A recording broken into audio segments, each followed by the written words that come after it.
A few weeks ago, I came to Dallas on vacation and went to a health reform rally. The organizers had asked participants to communicate only with signs in a silent march so as not to get into arguments with those present who were against the health care reform bills.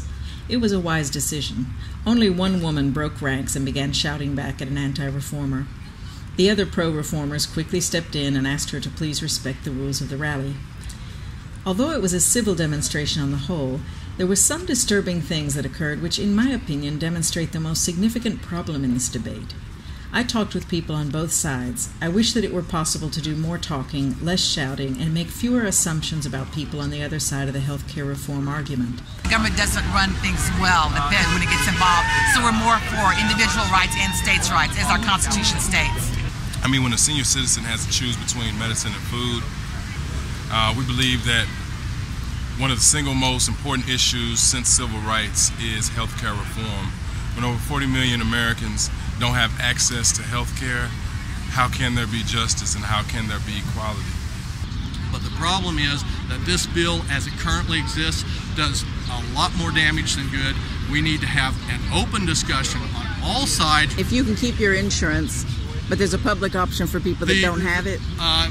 When those regulations change, we won't have very much say in it at all. So I assume that you're in favor at least of having a public option. Oh, yes. Well, since I've been on Medicare, which is government run, I feel so secure. They can't kick me out because I have a pre-existing. It's wonderful. And I feel all Americans should have that. Okay. And I'm a granny, and they're not killing me. When you're 65, you will have Medicare coverage automatically. Well, it's been paid for. If I'd had the option when Medicare come out, I'd have probably turned it down. When Social Security came out, I'd have turned it down if I had the option. Will you turn it down when you're 65? I paid for it for 35 years. Do you think there are good people on both sides of this issue? I think there might be some good people over there, but they're mostly asking somebody else to pay their bill. You know, we care about the individual. The individual is worth the investment of healthcare. The individual is worth it. We can all come together to fight for the right thing, do the right thing to help each other. That's the America I love. It was disturbing to me that some of the anti-reformers assumed that their viewpoint was more patriotic because they happened to be carrying an American flag. A question, do you guys think that you were asking about who's wearing an American flag? I'm recording this for CNN I report. Do you think that people on your side of the argument about health care are more patriotic? Well, yes, I do. It appears so.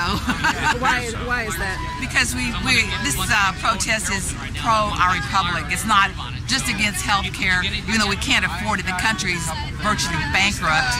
So these people out here today are regular, ordinary citizens. But what about these people on the other side? They're not? I'm sure they're citizens too, but I don't see any American flags with them. I don't see any. Yeah, but the big poster that they're carrying is an American flag.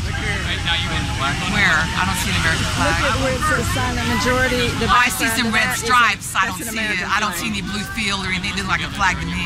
I'm not saying they're not patriotic. This is America. We're not saying that they're not patriotic or they're not American, because they are. And we go to all these rallies and we don't see them carrying the flag or waving the flag.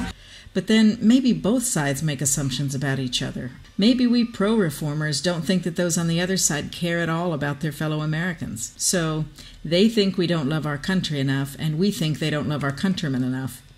As long as intolerance, misconceptions, and even lies define the healthcare debate, we won't find the best solution.